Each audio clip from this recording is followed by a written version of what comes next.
Passons maintenant sur le côté pratique et amusement. Alors, là, nous allons rester quand même sur l'écran, sur un exercice très simple qui est la réalisation d'un drapeau français. Alors, dit comme ça a l'air très simple, mais vous allez voir que ce que nous venons d'apprendre, donc les positionnements, les dessins, les couleurs, les contours vont être appliqués dans ce petit exercice, donc très rapide, très simple, mais sympa à faire. Allez hop, passons donc sur Inkscape. J'efface à nouveau les éléments qui ont été faits. Alors, première chose à faire, ce contour, il est pratique quand on souhaite imprimer un document. Donc, effectivement, ce contour est intéressant pour nous rappeler la zone de travail. Moi, je vous propose tout de suite d'enlever ce contour en cliquant sur Fichier, Propriétés du document. Hop, le menu s'est glissé à droite. Et je vous invite à décocher la case Afficher la bordure de la page. Voilà, comme ça, vous êtes tranquille. Vous travaillez tranquillement. Hop, je ferme également le menu droite. Vous travaillez tranquillement dans votre espace. Ce qu'on va faire, hop, je vais zigzaguer. Je reviens sur ça. L'objectif ici, c'est de dessiner donc un premier rectangle bleu, un deuxième rectangle rouge et un autre rectangle, lui, qui va contenir les rectangles rouges et les rectangles bleus. Et vous allez voir que ça va être intéressant parce qu'il va falloir que ces deux rectangles soient de même hauteur. Il faut que ici, le rectangle qui va contenir le tout ne soit juste qu'un simple rectangle de contour, avec aucune couleur à l'intérieur. Et pour finir, on va rajouter un petit texte. Allez, c'est parti. Je prends l'outil rectangle. Hop, voilà, premier rectangle. Je fais la même, deuxième rectangle. Et je fais volontairement des formes différentes. Donc j'appuie sur S pour sélectionner mes rectangles. Disons que mon rectangle, hop, c'est celui-ci de référence.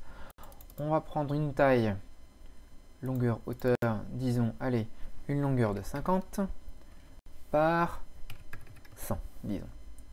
Voilà. Deuxième rectangle. Donc je fais pareil, 50 par 100. Donc là, on a deux rectangles identiques. Alors, ça, c'est une technique. La deuxième technique est de prendre le rectangle existant, on va le dupliquer. Et c'est là où c'est intéressant, c'est que, regardez, avec le raccourci clavier, alors avant de vous parler de raccourci clavier, je vais peut-être vous montrer les icônes en eux-mêmes. Voilà, vous cliquez, donc l'élément que vous voulez dupliquer, vous cliquez ici. Hop, vous voyez, j'ai sélectionné la fonction dupliquer et le rectangle s'est dupliqué par-dessus automatiquement. Donc là, vous avez deux rectangles identiques. Donc, très intéressant. Maintenant, nous allons faire le rectangle qui va intégrer l'ensemble du drapeau. Alors, vous avez compris, donc là, on est sur 50 en longueur, 100 par la hauteur, 50, 100. Donc, si on veut respecter, soit je dessine un rectangle blanc, mais là, je vais faire différemment. Je vais faire un bleu, un vide, qui sera la couleur blanc de mon fond, et un rouge, bleu, blanc, rouge. Alors déjà, ce qu'on va faire, on va prendre l'élément qui nous intéresse, en l'occurrence ce premier, et mettre un bleu, le dernier, un rouge. Voilà. Je vais maintenant dessiner un rectangle qui va intégrer hop, la totalité. Ne vous inquiétez pas, je vais ajuster tout ça. Donc première chose à faire, je lui enlève la couleur de fond et en appuyant sur la touche majuscule, je sélectionne la couleur noire. Donc là, j'ai un contour. Et ce qu'on peut voir, c'est que notre contour n'est pas à la dimension que l'on souhaite. L'objectif, c'est d'avoir ces deux rectangles intégrés parfaitement dans les deux rectangles, les trois rectangles, ou les deux rectangles parfaitement qui engloberaient ce drapeau.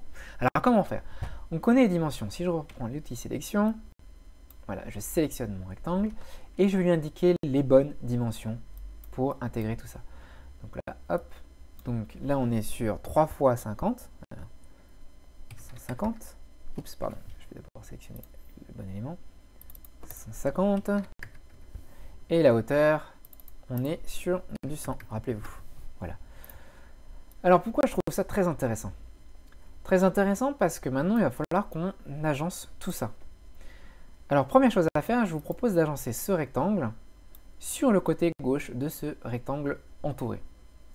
Pour ça faire, on va prendre le premier, puis le deuxième.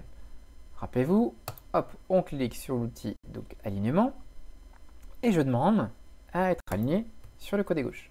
J'en profite, vu que les deux éléments sont sélectionnés, je les agence alignés sur l'axe horizontal, comme ça.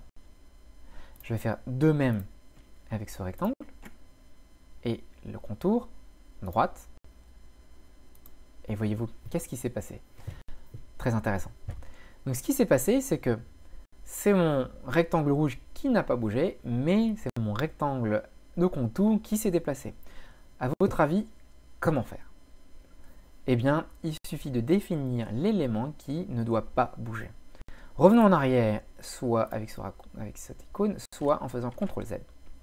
Donc ce que je vais faire, je vais dire que ma référence, ce sera ma première, donc première sélectionnée, donc relative à ma première sélectionnée. Je vais prendre celui-ci, j'appuie sur ma touche CTRL, pardon, majuscule, excusez-moi, et je tape, je sélectionne le rectangle rouge.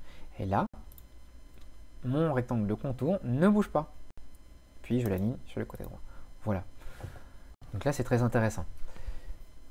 Deuxième élément, c'est que si ce rectangle, je fais ça, je sélectionne le contour et je lui attribue un contour de plus grande taille.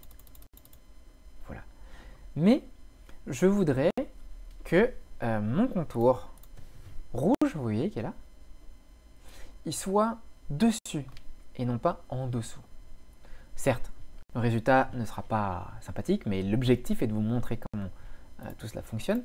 Je vous invite à ce moment-là à faire Objet, recliquer sur Objet, vous retrouvez ce menu. Et donc l'idée, c'est de faire passer ce rectangle au-dessus du rectangle de contour. On va en profiter, on va prendre le rectangle de contour, on va le nommer. Hop, on va dire que c'est le contour. Celui-ci, ou celui-ci, on peut le sélectionner directement là. Hein. On va dire, pour faire simple, rouge. Et celui-ci, bleu. Regardez, il suffit soit de monter les rectangles, voilà, je l'ai placé au-dessus. Et donc là, si je zoome, on voit bien que mon rectangle est au-dessus de mon rectangle de contour. Soit, je fais glisser avec la souris. Bon, certes, ce n'est pas beau, l'objectif final, c'est surtout d'avoir le contour au-dessus de tout ça. Voilà. Voilà. Donc, je trouve ça assez intéressant. On a commencé à travailler sur les contours, sur les couleurs, sur le positionnement. Et maintenant, on va finir avec le texte. Hop, je sélectionne le petit texte. Je sélectionne une zone qui me semble intéressante. Je tape France, mais j'ai envie de l'adapter avec une autre police. Donc, je vais prendre une autre police de caractère, un peu plus fun, si j'en trouve une. Bon, allez, disons celle-là, hein. On va pas passer de temps à trop chercher. Et j'applique. Voilà. On peut l'agrandir. Hop, on va l'agrandir différemment. Hop, je prends l'outil sélection. Voilà. Et je vais lui mettre une couleur tant qu'à faire, en bleu, par exemple. Et voilà. Ce que je vous invite à faire, c'est maintenant de faire l'exercice avec cette vidéo, de la revoir, de vous arrêter à chaque fois sur une étape à faire, de mettre en pause la vidéo et d'appliquer de votre côté en parallèle.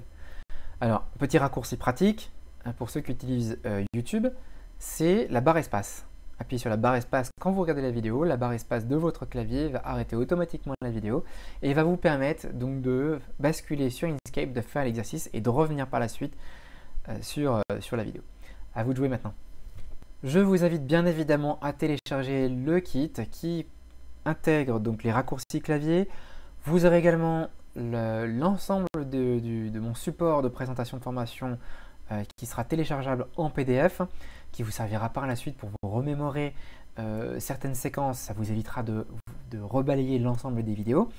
Et également, j'ai préparé pour vous un document qui recense les quelques ressources indispensables pour trouver des bases de schémas, de dessins, de ressources qui sont disponibles gratuitement sur Internet, que je vous liste dans une petite fiche pratique. Voilà, donc à vous de jouer maintenant.